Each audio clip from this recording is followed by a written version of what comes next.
I don't feel that much, though. I'm a recovered alcoholic. My name's Tony. I'd like to welcome everybody to Friday night Big Book Study Workshop with a program of recovery laid out by the first 100 men and women in our basic text.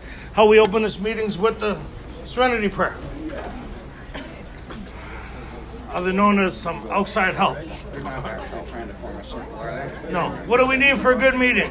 God, grant me the serenity to accept the things I cannot change, the courage to change the things I can, and the wisdom to know the difference.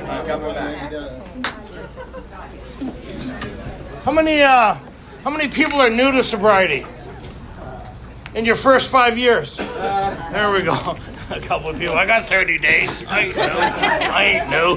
No, you're not. Welcome back. You're not new. Okay. So we're going to look at how it works tonight. Summary of what they've been talking about all along.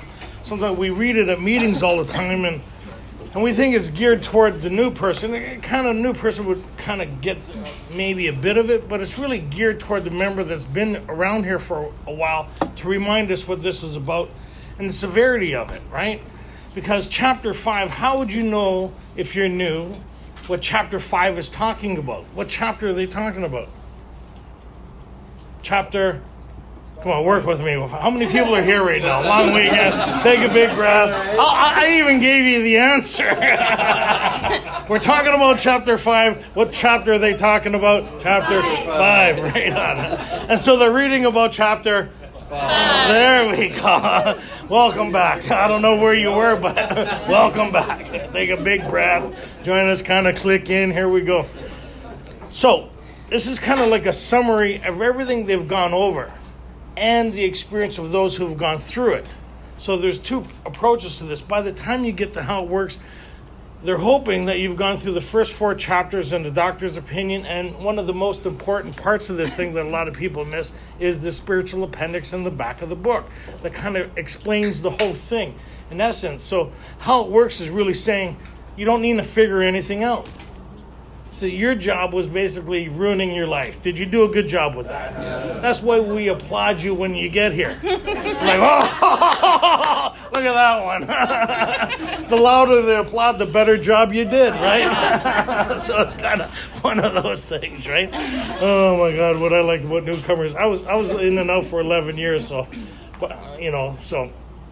I mean that, tongue in cheek. Like I was really dying of alcoholism, and I had no idea what was going on for the longest time because I never went through the first 4 chapters in a doctor's opinion in the spiritual appendix in the back of the book. So when they read how it works, I was formulating my own ideas what it meant, or other people's ideas what it meant based on their sharing. And whoever made the most sense to me, I went with that the next time I shared about the topic on how it works. So, you hear all this stuff, how it works, honesty, open-minded, willingness. You have all this bumper sticker understandings. But when George asked me some fundamental questions about this, after 11 years in, I couldn't answer it the way the book describes it. Oh, I had an opinion on it. Have you ever met an alcoholic without an opinion? Let me tell you what I think, and half an hour later, you're still not right. That was kind of like me, right? You ever notice newcomers like hanging around with newcomers? You'll get that later over coffee. So, and how it works is a summary of the first 4 chapters in a doctor's opinion. And so if you're new and you're hearing this being read, you kind of go, okay, there's some ideas here. But the most of it is you'll try to formulate your own ideas what it means. So a lot of people will look up and say, oh, step 1, it's a we program. You ever hear people say that? Yeah. And then they go, oh, I need to admit I'm powerless over alcohol. But it says there, we were powerless, not are. Mm-hmm. So they're talking in past tense, but you wouldn't know that if you didn't go through the first portion of this. That means they've found a solution to a dilemma that may be killing me, but I don't know what that is based on my understanding thus far. That's why when they started this thing, in the beginning of this thing, they talked about it of being a text. And it was formulated or put together by how many people? 100. Over 100 men and women who share their experience, strength, and hope on what? What the problem is, what the solution is, what the course of action that they took. Right? So they're all in agreement what the problem is. They're all in agreement what the solution is, and they're all in agreement what the course of action is. It's not for me. It's not my program. It's not their program. It's a collective. They're all in agreement. When was the last time you've been to a meeting where everybody's agreeing what the problem is, what the solution is, and what the course of action is? We can't even agree what the basis of the solution is. Now, the fellowship has changed things so many different ways that the basis of it, the misunderstanding of it is taken on more precedence than the actual truth of it. So like in step 2, where they talk about came to believe that a power greater than ourselves could restore us to sanity, most people start talking about their relationship with God. That's not step 2, right? Or they think everybody's entitled to their understanding of God. That's still not step 2. So most people don't understand the fundamental basis of what step 2 is. Step 2 is the solution to what step? 1. Step 1. So in order to understand step 2, you need to understand step 1. Does that kind of make sense? And if you don't understand step 1, are you going to understand step 2? And are you going to understand step 3? No. So now you know why you've been hooped all this time, right? We really don't get what's happening here at the level it was designed, right? Like a lot of people talk about the triangle. You ever hear people talk about the triangle in the circle? The most important part about it is actually the circle. Because any one of those parts is not enough to keep the circle together, right? The circle is what unifies the unity, recovery, and service. There we go. I know there was one of them there. I see who was listening, right? Who's listening? So the circle represents your relationship with a power greater than yourself. When we talk about the promises, the basis of the promises, most people don't understand the fundamental basis of the promises. The promises are all internal. Everybody thinks it's an external thing. When you hear people talk about it, they say, I got this back, I got that back, and now I'm coming back. You ever hear, they think it's something to achieve outside of yourself. But if you kind of look at it, the promises are something that happens inside of you. Because unless the change happens inside of you, how long are you staying here for? Not long. So our biggest obstacle ends up being who? Ourselves. So we need to find a way to combat this component that we've never had a fair fight against, is ourselves.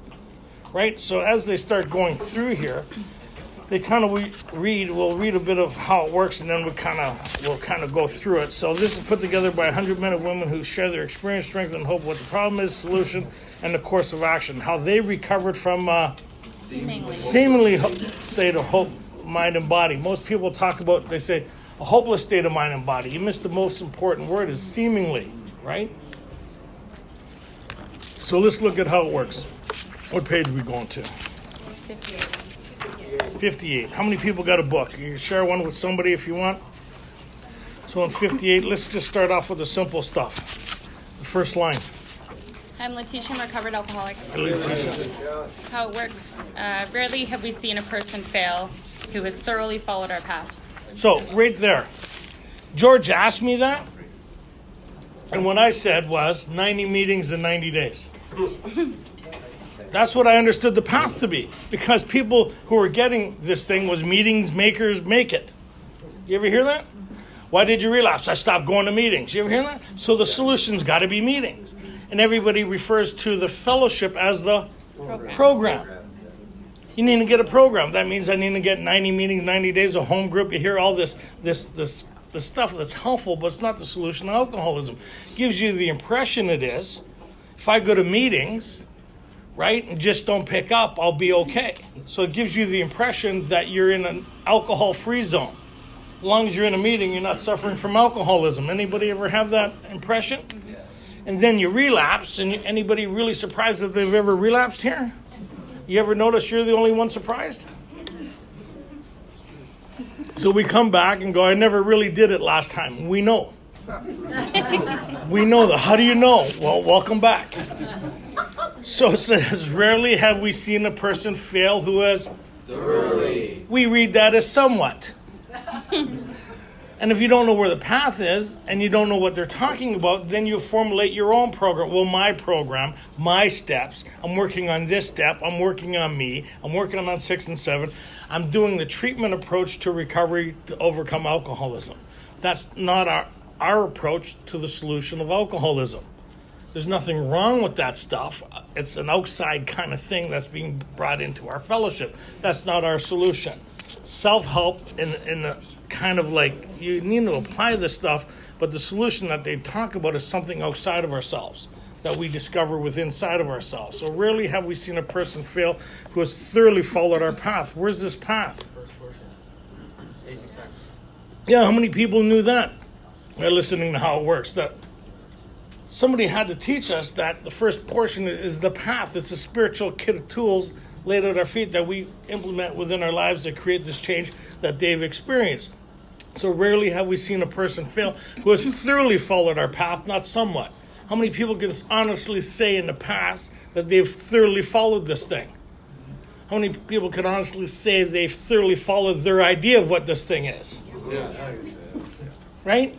We formulate our own program. You listen to anybody coming back, including me, 11 years. I did 360 meetings in 90 days.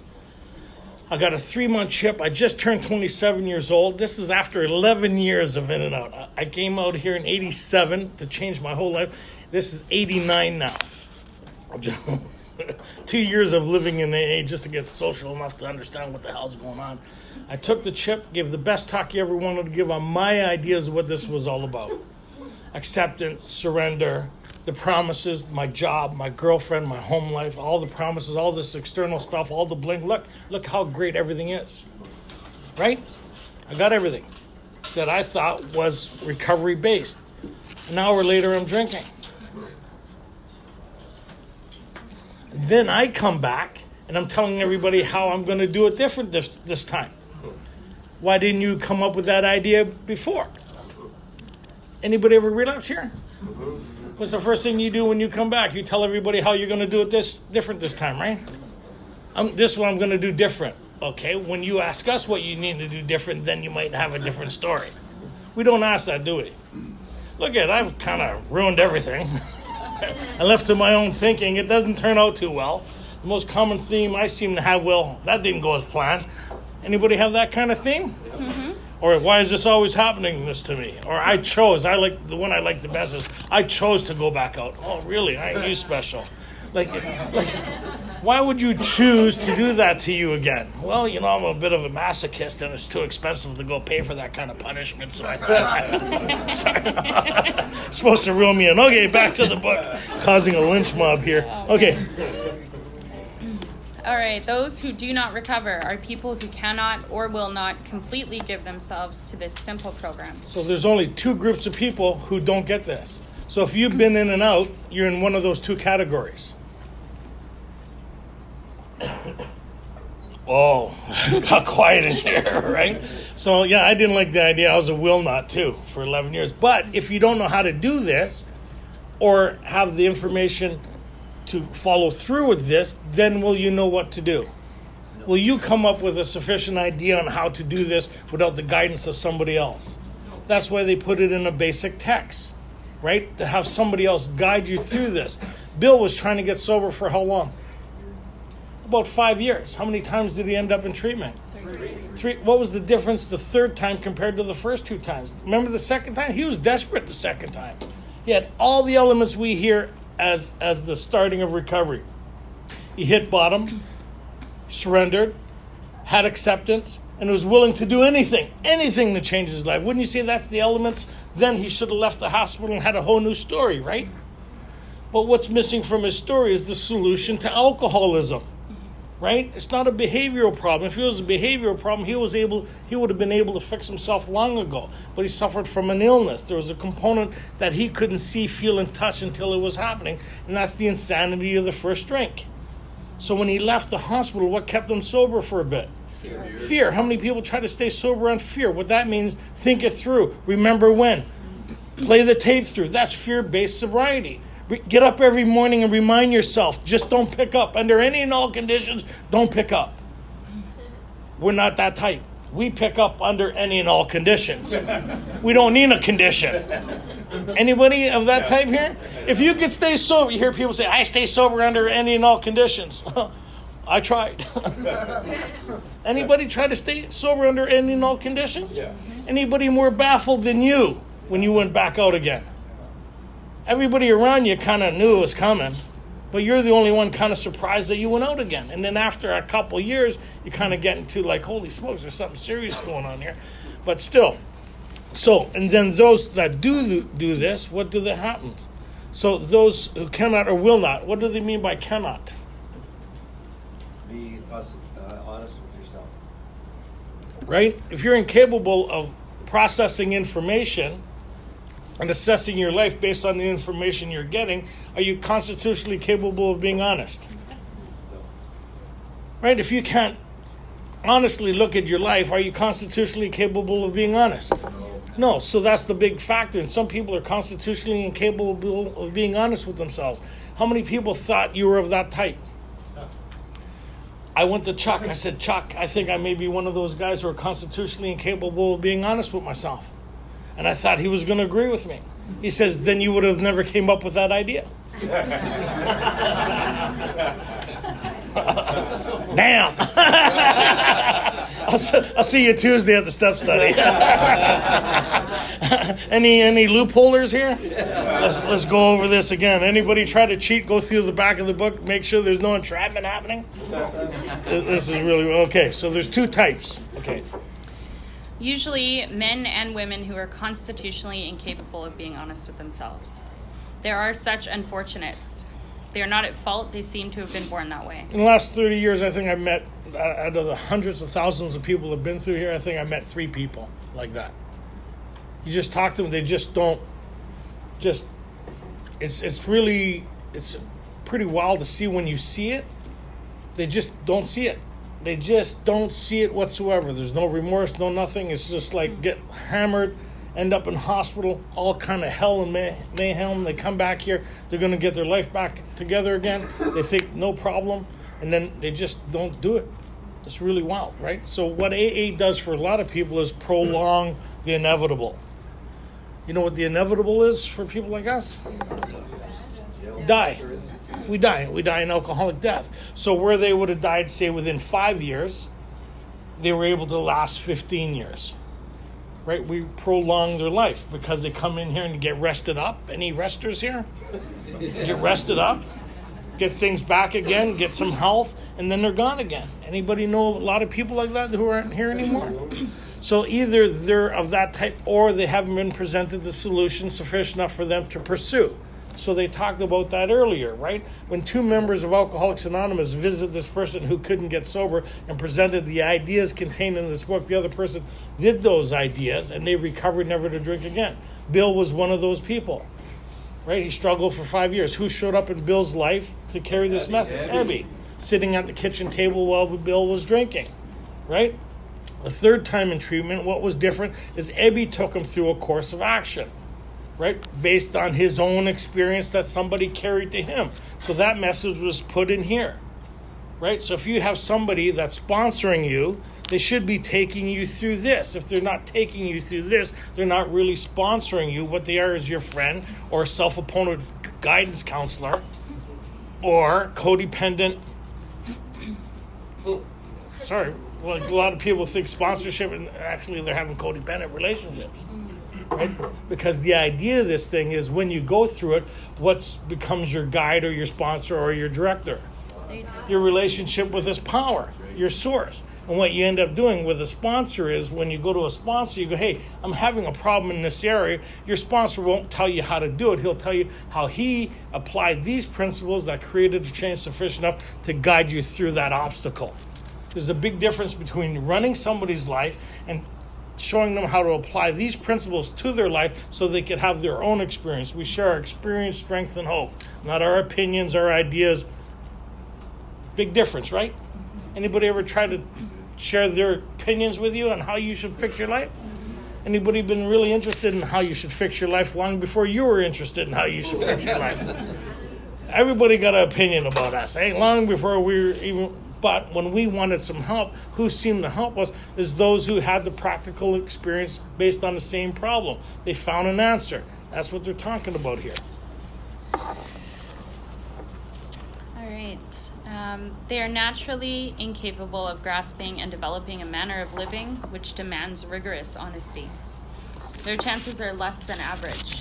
There are those too who suffer from grave emotional and mental disorders. And many of them are here tonight. There are those too. Chuck used to go, I never got it at first. Chuck used to look at me, and one of my buddies, they'd read that. He'd go 1, 2. He'd point at me and Tom Hare. He'd go 1, 2. I thought, what the hell? And then it clicked in. There are those too who suffer from grave emotional and mental disorders, right? So I do suffer from a lot of problems other than alcoholism. Those things don't make me alcoholic. They give me more to work on, or more challenges to apply these principles on. But unless I had the key ingredient to alcoholism, what's the only thing that makes me alcoholic? The allergy. Not where I was raised, not where I come from, not anything, is the allergy, right? So I still have a lot of problems, right, that I'm able to guide through with these principles. Those two who suffer from grave emotional and mental disorders, but I'm able to find guidance even through those things by applying these principles, right? So it's pretty cool. Their chances are less than average. There are those too who suffer from grave emotional and mental disorders, but many of them do recover if they have the capacity to be honest. So what's the capacity they're talking about here on honesty? Does that mean you sort out what honest is? Or honesty? So what's the level of honesty they've been presenting us with so far? What level of honesty do you need to find within yourself? In all areas. Well, how many questions have they asked you so far? They've kind of asked you 3 questions. First question, do you have the allergy? Yes or no? And how would you know if you had the allergy or not? You look at your history. Yeah, you got to go through the history. When drinking, did I trigger this thing called the phenomenon of craving? Did I get thirstier? Am I able to drink with impunity, without consequence? The answer is no. If I'm honest with myself, look back over my drinking history, no, I'm not able to drink with impunity. Why is that? Because I have an allergy. I triggered the phenomenon of craving. Where did I get that idea? From the doctor. The doctor describes that this is the characteristic of alcoholics, right? There are other personality traits, but that is not what makes them alcoholic. What's the second question they ask you? When you honestly want to, you find you cannot quit entirely. Yeah, so what symptom is that? It's subtle insanity, you'll call it a malady. Yeah, the malady that precedes the first drink. We find out on page 23. It centers in the mind. It describes itself in a lot of different ways. I don't describe it as a malady, a good shot, but the book does, right? So the book does, right? We'll talk after. No, the book does, right? The book describes this as this thing that happens in our mind as a phenomenon, an unexplainable event. A malady is not defined as a singular thing. It's something that happens, the characteristic of people with our problem, right? And so what does that describe itself or look like is we can't keep ourselves sober based on our own experience. How many people are like that here? How many people remember the first time they said, I never want to do that again, and did it again? How many people has drank against their own will here? How many people have sat with a drink in front of them saying, I shouldn't do this? Huh? How many people take a drink, then go look for a cop? So, and the third question is, You may be suffering from an illness which only a spiritual experience will conquer. that's it. So if I have this problem, there's only one solution, and that's an entire psychic change or spiritual experience. Who was the first person that gave us this idea? The doctor. Right? He says people who have these characteristics, they keep repeating this relapse over and over again unless they can experience an entire psychic change. How do you get this psychic change? Well, that's what this path or this book is about. So if you're suffering from an illness which only a spiritual experience will conquer, that means, what's the promise of step 1 then? 100%. You're going to relapse again. What's the promise of step 2 is that doesn't have to be your story. Based on a course of action, what confirms step 2 is step 12. What confirms step 3 is step 11. You need to go through a course of action. It just doesn't happen. How many people were hoping sobriety would just happen based on experience? There's only one thing that just happens in AA when you don't do nothing, and that's relapse. What happened? It just happened. Suddenly. Just happened. I was standing there minding my own business, and next thing you know, I'm waiting for bail. I'll say it. Okay.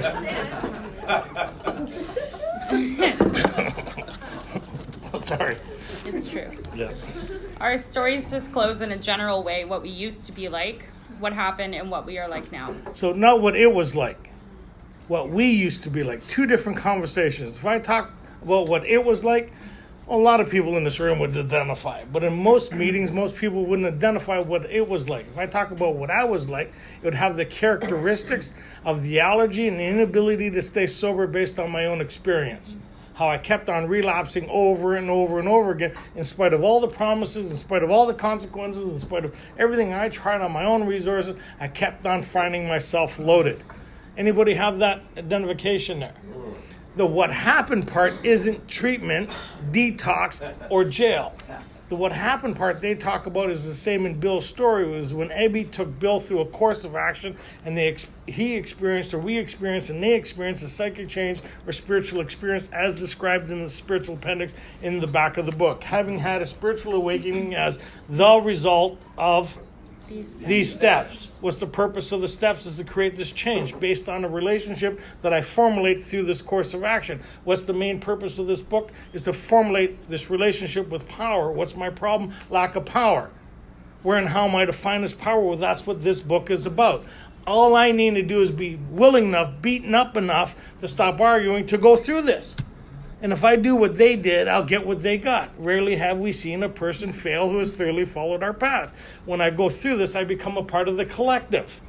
That's why they started this thing. They talked about we are Alcoholics Anonymous for more than 100 men and women. Then by the 4th edition, they talked about thousands. Since thousands. Probably even put millions in there. Rarely have we seen a person fail who has thoroughly followed our path. Where's our path? It's in here, right?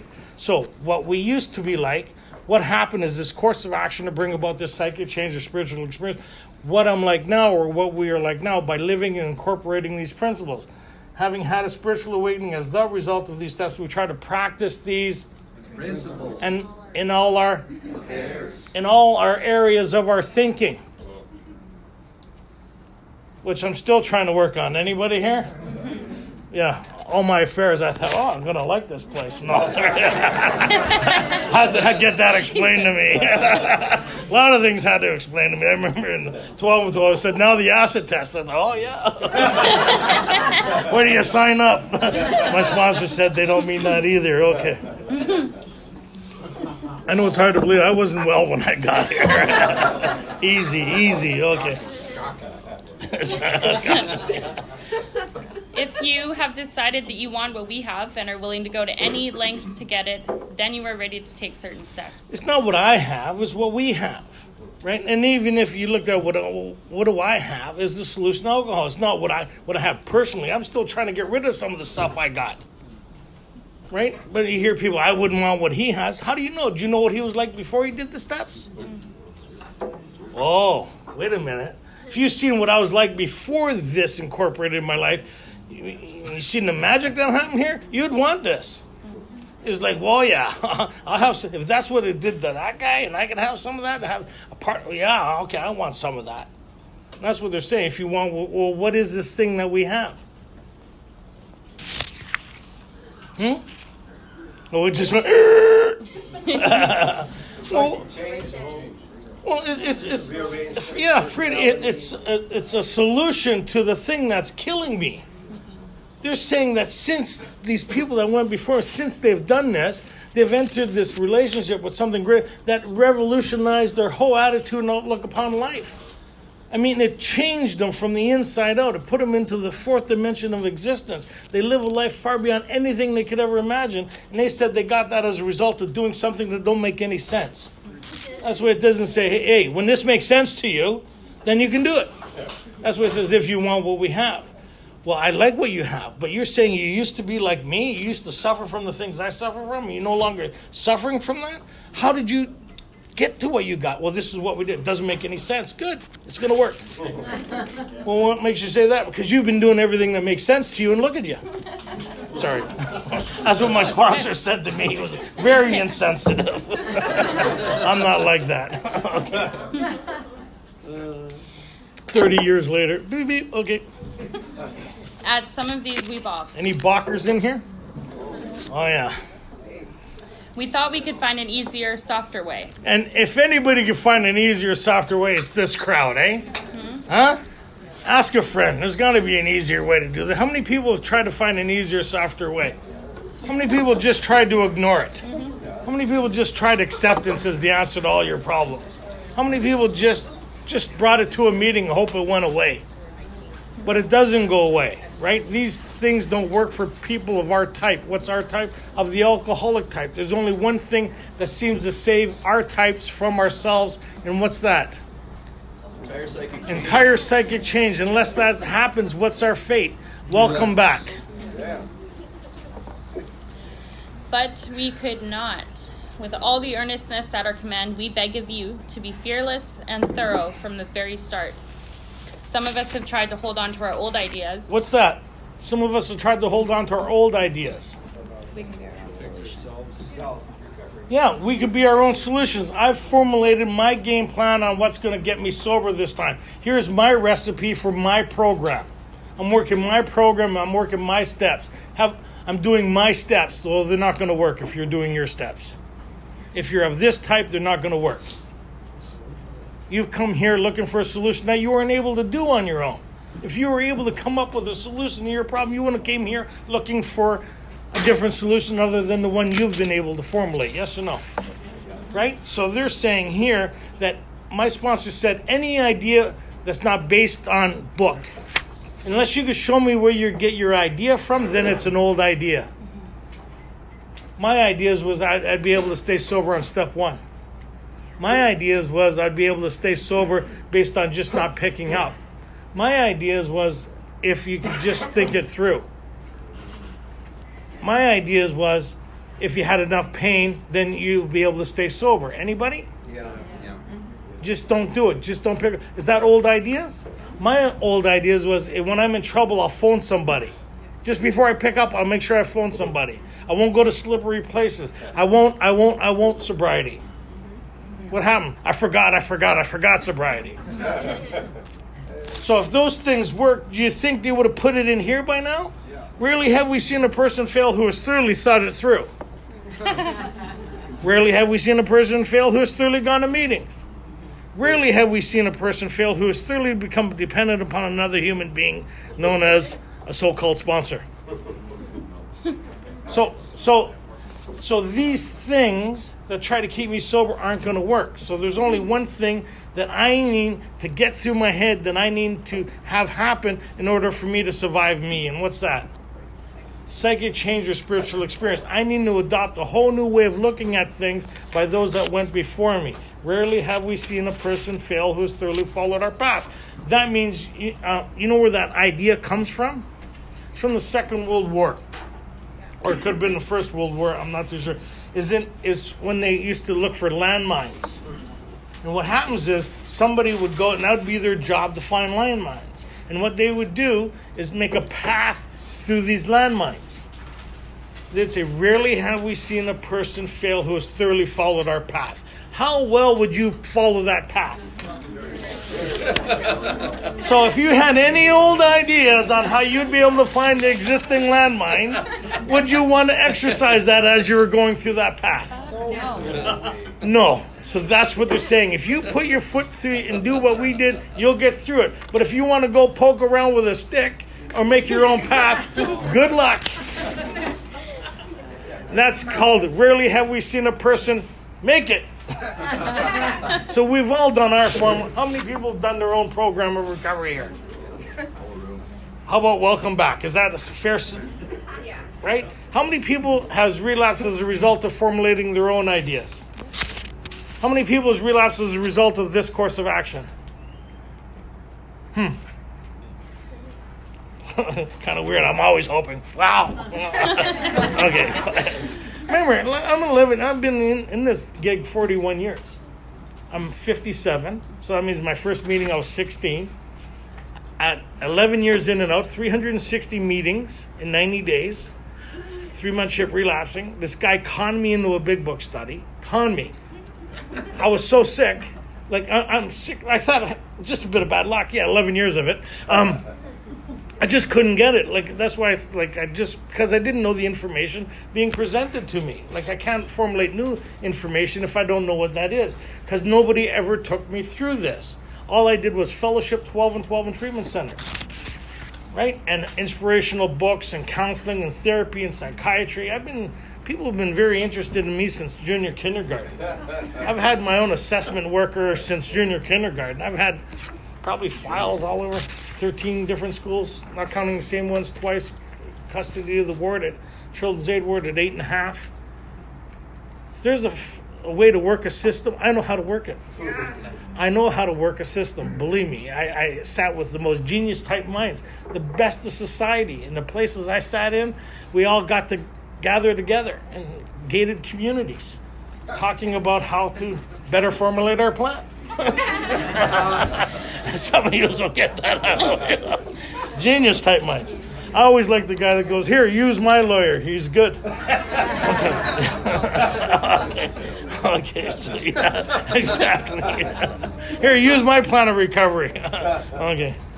So they took me, the guy, George says, man, you've been around here a long time. You know a lot about, because I did. I had the AA talk. I formulated this talk, and it sounded great, and everybody, the chameleon, I just blended in. I had all the sayings, I just went undetected. From what I thought, from people who were like me, those who didn't have this experience. Those who had this experience knew I didn't know what I was talking about. But back then, 90% of the fellowship didn't know what they were talking about. 10% of the fellowship were book-based back then. It was all 12 and 12 treatment center and recovery house. Nothing wrong with that stuff, but it's not the solution for alcoholism. So Machine Gun Jerry, I don't know if anybody remembers him, Machine Gun Jerry, George, Rick, these guys would go through the fellowship looking for people who were dying of alcoholism. You didn't have to tell them, they'd just listen to you and they'd know you're dying of alcoholism. I'm coming back after that relapse. He says, well, first time, when do you come to this big book study? I said, no. It's okay, I know what not to do because I don't understand alcoholism. Second time, after the relapse, he says, when do you come and help us out? We could really use your help in our group. We're just starting, and you know a lot what's going on. You've been around here long. I'll see you next Tuesday, George. They introduced me to the book. It blew my mind. I argued all the way through, but I was willing to get rid of my old ideas to replace them with new ones, book-based. That was the first time I was able to say, this is where I get my ideas from. This is where I get my thinking from. And that way, when I was alone, wherever I was, when I'd get off base, I'd go back to what the book said. I'd go back, this is my map, this is my itinerary, this is my travel package, this is my program to reconnect this thing. So 30 years later, there might be something to this, eh? Maybe? Yeah. Well, let's find out. Okay. All right, some of us have tried to hold on to our old ideas, and the result was nil until we let go absolutely. Remember that we deal with alcohol. Cunning, baffling, powerful. Without help, it is too much for us. But there is one who has all power. That one is God. May you find him now. What's the most important part there? Remember that we deal with alcohol. Cunning, baffling, and powerful. What's the most? Remember. Anybody want to go with something else? Without help. Too much for us? Remember you're dealing with something you can't remember. Remember? Remember with Bill, somebody pushed a drink my way? I took it. What happened? I forgot to remember. Remember? Right? It just happened. Anybody just found themselves loaded here? What happened? Just happened. What are you doing? I'm going back to treatment. Going back to AA. Going back. Because something happens here. Without help, it was too much for us. Why? Because of the component of the illness that centers in the mind. Right? And they talk about, but there is one who is all power. That one is God. Go ahead. Sorry. But there is one who has all power. That one is God. May you find him now. Half measures availed us nothing. We stood at the turning point. We asked his protection and care with complete abandon. What's the turning point they're talking about? We stood at the turning point. We asked his care and protection with complete abandon. What step is that? 3. That means they're going to start the process to bring about this change necessary for them to recover, right? And so part of that process is a process. Because if it could happen, if step 3 could happen in step 3, you wouldn't need to do the rest of the steps. Step 3 is an idea, the possibility of an experience if I'm willing to do the rest of the steps. It's an idea that I could achieve these things that they're talking about if I do the rest of the steps. If I do not do the rest of the steps, it just remains an idea. Anybody ever think about winning the lottery? It's an idea. Does it make you feel good about the idea? Anybody have a girl smile at them? It was the idea. Right? It doesn't mean it's reality. I was having lunch with my brother. We're sitting there, and he kept on looking at the waitress. I said, "What are you doing?" He goes, "She really likes me, man. I'm going to give her my number." I said, "Why makes you say that?" She's smiling at me. I said, "Her job." so we're that way with spirituality. Nothing happening, but we create this thing. Oh, if I could get in step 3, I've just talked myself out of doing the rest of the work. If you had this relationship in step 3 the way it talked, would you have any other problems? No. So that's why you need to do the rest of the, right? So they're talking about their course of action that they took. Here are the steps we took, which are suggested as a program of recovery. You notice these are all in past tense. They already took them. Have you took them yet? So if you're at this stage of the game and you're learning with your sponsor or in the group or here, you haven't taken this course of action yet. So you're looking at their experience of what they're talking about. So where they say we were, you would say I am. Big difference, right? Because if you're new, do you have a solution to alcoholism yet? No. Are you surrounded with people that may have a solution for you? Are you being presented a course of action that might possibly take care of the problem that's been kicking your ass for how many years? Right? Step 1, we admitted we were powerless over alcohol, that our lives had become unmanageable. So a lot of people talk about the unmanageability as after they drink. That's a totally different kind of unmanageability. Here they're talking about sober. You know what the ultimate act of unmanageability is? Relapsing. If you can't stop yourself from doing something, would you call that a little unmanageable? Yeah.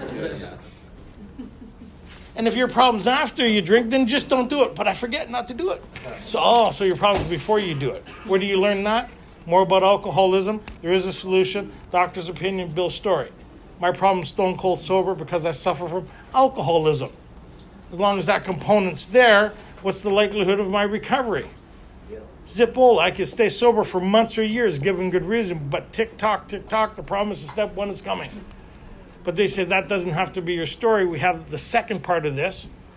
2, came to believe that a power greater than ourselves could restore us to sanity.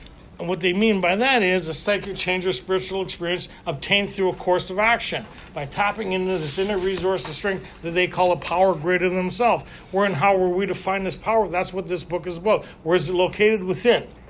If I'm willing to do this thing, it'll become personal to me, this experience that you're talking about. I'll be able to have that experience. It's not about the exercise of doing the steps. It's about the experience the steps get you. If you don't have the experience, all the mechanics of the steps in the world ain't going to save you from yourself.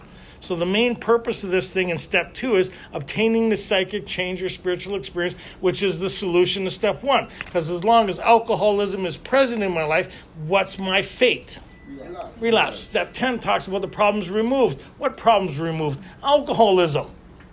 I still have the allergy. I'm not cured of alcoholism, but I no longer have an alcoholic mind. I've had a psychic change or spiritual experience. These are designed that these principles, if I maintain that, alcoholism stays at bay. The problem's removed. It doesn't exist for me so long as I keep in fit spiritual condition. When I stop practicing or maintaining or developing these principles, what returns? Alcoholism. Because there's only 2 symptoms in alcoholism. What are the 2 symptoms? That centers in the mind. The third symptom is the human condition that we apply these principles to. Like having the spiritual malady doesn't make you alcoholic. The allergy. Yeah. Does that kind of make sense? Can you have the spiritual malady without the allergy and be an alcoholic? No. Oh, sorry. Have the spirituality without being alcoholic? Yeah. Can you have the spiritual malady without the allergy and be an alcoholic? No. We don't hold the market on spirituality. That's what I'm saying, Yeah. right? So there's one key component makes you alcoholic. Is the allergy. So they're saying if you don't put it in your system, you won't trigger the phenomenon of craving. But if you have a problem that centers in your mind and you can't see, feel, and touch that because you're looking for the sense of ease and comfort that comes by taking a few drinks, that's the first component, and needs a shift. Where do we understand where that shift comes from? Is the spiritual appendix in the back of the book. Personality change sufficient enough to recover from alcohol. If I've recovered from alcoholism, I no longer have an alcoholic mind. If I have an alcoholic mind, what am I going to do? Drink. So this shift has to happen there. Once this shift happens, it puts me on a level playing field with the rest of the world. But the problem is, I'm not advanced as everybody in my age group.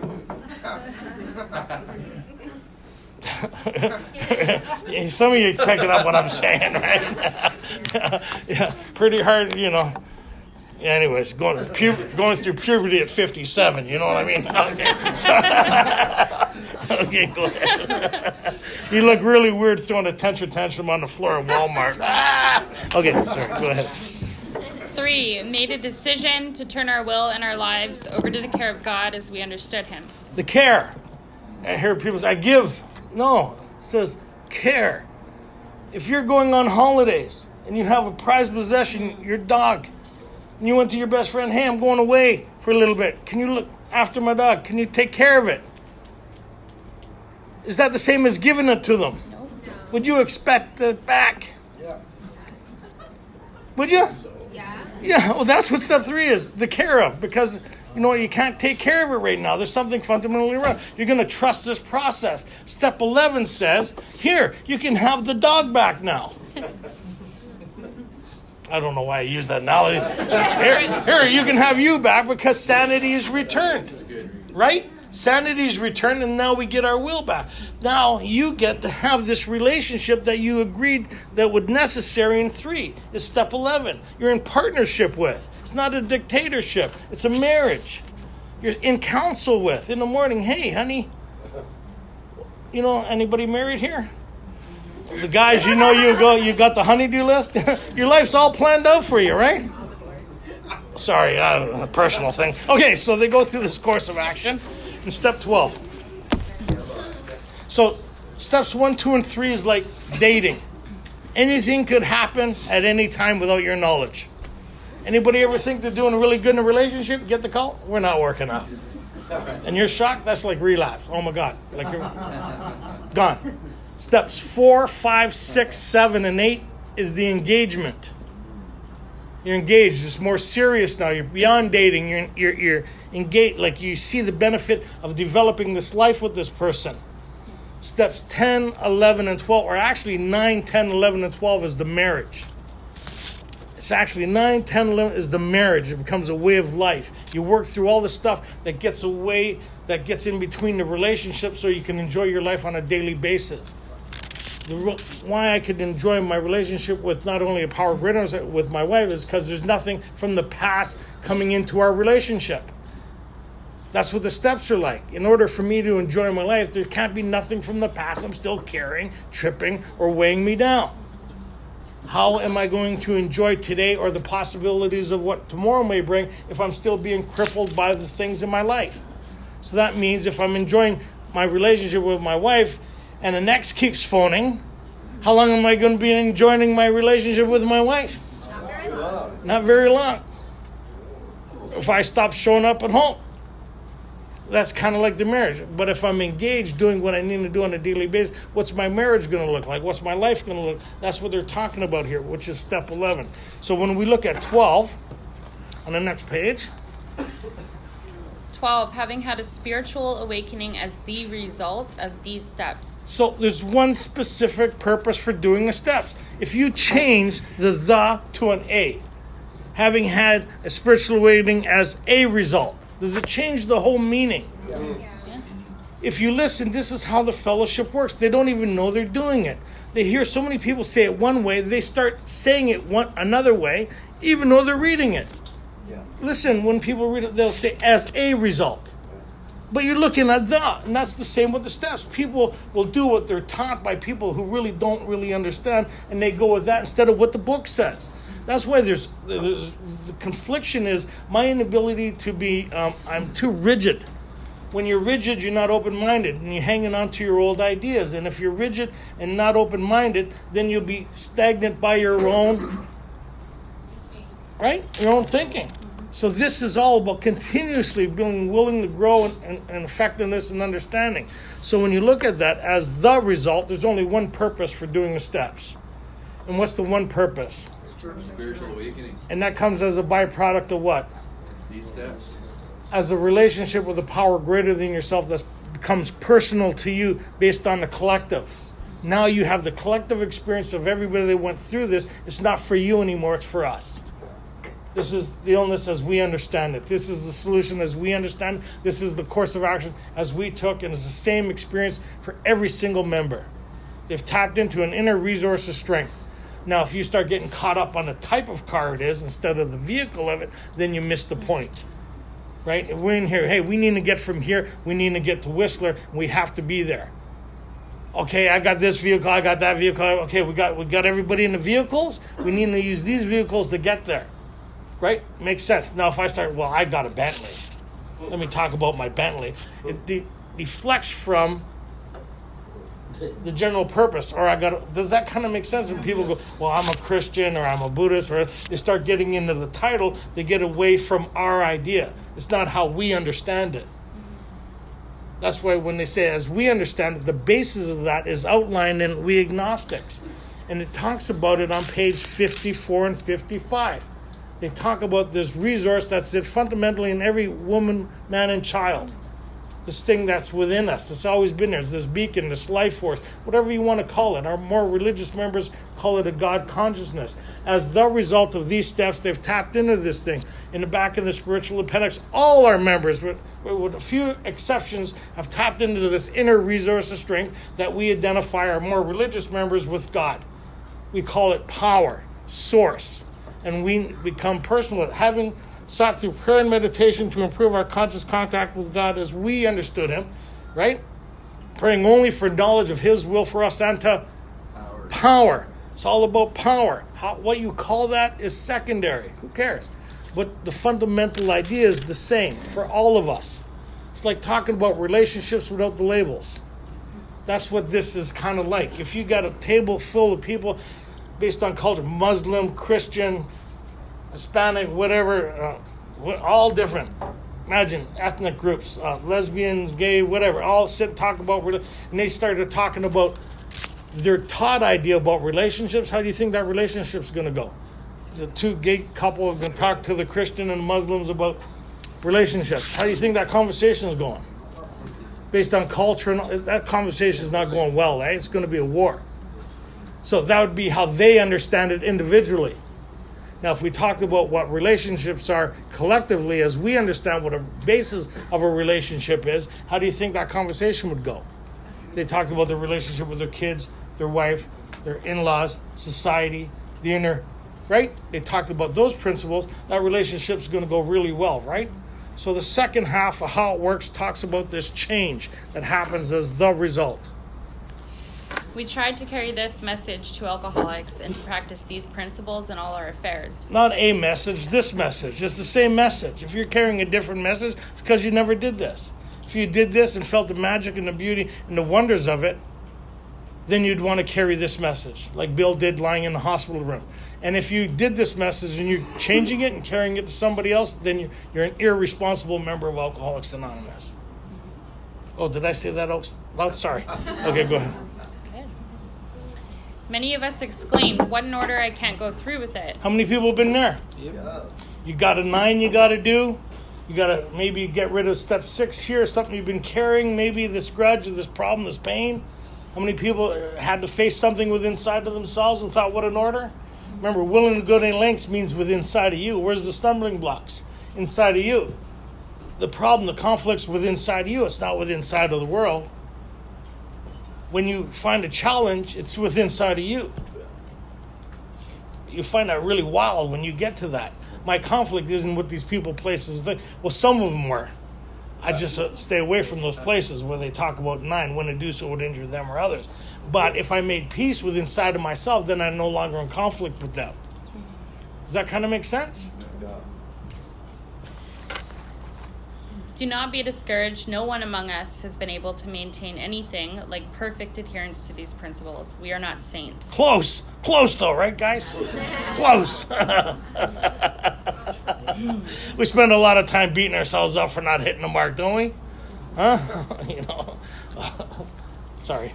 The point is that we are willing to grow along spiritual lines. So that means what I used to be like, what my life looked like on a non-spiritual basis. How many people would qualify as a total shit show, three-ring circus? Yeah. Right? The transition from going from that into a spiritual way of living. The transitions, the steps that tap me into this spiritual way of living, that I get tapped into this inner resource, that I get access to power, what my life looks like now as a result of practicing these principles. We claim spiritual progress rather than spiritual perfection. That means in a conflict, say years ago, where I'd get into a total arrested in a situation, exact same situation, I'm able to leave unscathed or nobody hurt, would that be progress? Yeah. That's what they're talking about. Progress, meaning I gauge my life against my life, not against your life. Anybody ever try to compare their life to somebody else's? Fastest way to get depressed. Isn't it?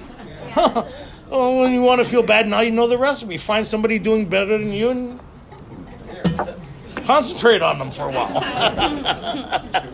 But you should feel better about you doing better based on where you're at compared to where you are. Just the mere fact that you're sitting here on a Friday night compared to, like Essie says, you could be sitting somewhere in a crack shack talking to a mouse. Right? And when you look around with the people you're sitting with, don't tell me this ain't an act of God. Look at some of you people. Huh? Yeah. Last time you seen this crowd is usually pre-trial, emergency, or in the back of a wagon, right? Okay. Sorry, did I? Okay, go on. The principles that we have set down are guides to progress. We claim spiritual progress rather than spiritual perfection. Our description of the alcoholic, the chapter to the agnostic, and our personal adventures before and after make clear 3 pertinent ideas. Whose description?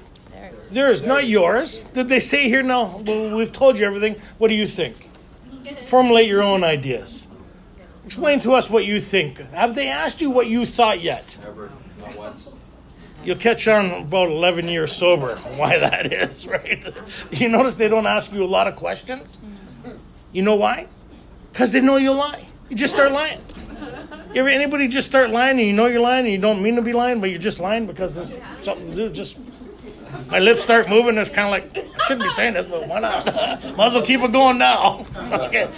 So make clear 3 pertinent ideas. This is before, during, and after the steps. Before and after the steps is the same conclusion. It's the same understanding. But we need to get there before the steps. And after you do the steps, you see it a lot faster. You don't need to go to that same level of despair to click into practicing these principles to create a change. Being convinced. A, that we were alcoholic and could not manage our own lives. A, that we were alcoholic, could not manage our own thinking. Yeah. A lot of people get offended by that because you get those moments where I can manage my own thinking. When you're alone. Driving down the street. You shut the lights off and you're lying down with you. You see somebody you don't like. You're in a meeting. You remember that you can't manage your own thinking. Anybody claim they can manage their own thinking? How many people consumed with their thinking? I may not be much, but I'm all I think about. Anybody try to sleep and they can't because their brain just won't shut up? Anybody ever try to talk to their brain?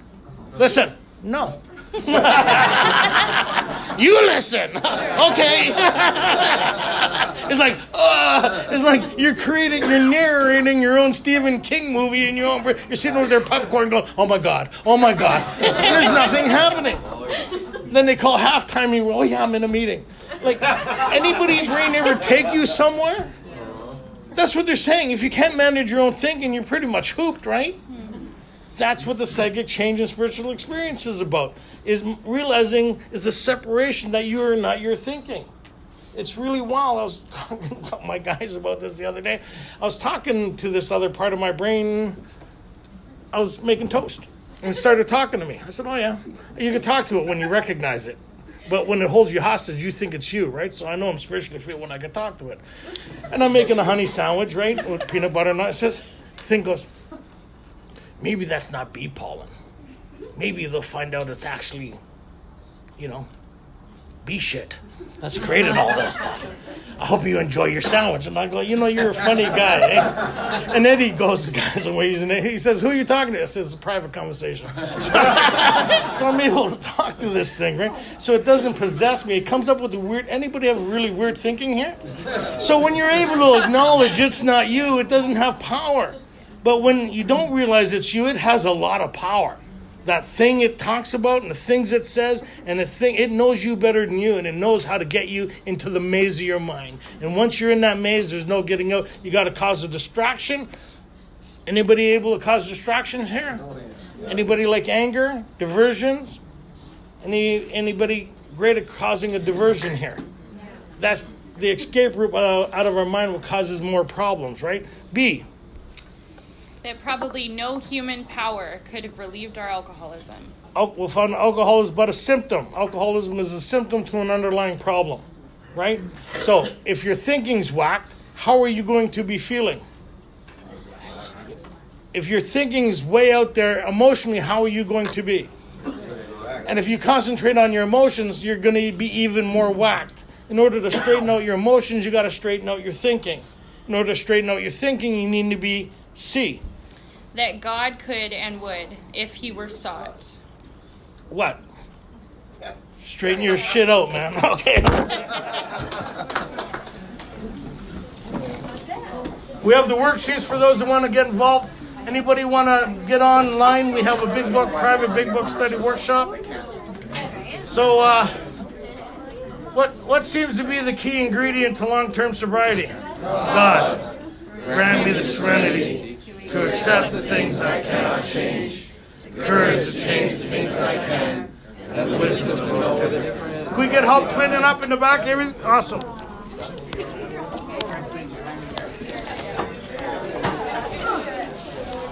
Fucking fire! Eamon and I were just talking about that we talk to ourselves. We're still fucking crazy. Stuff.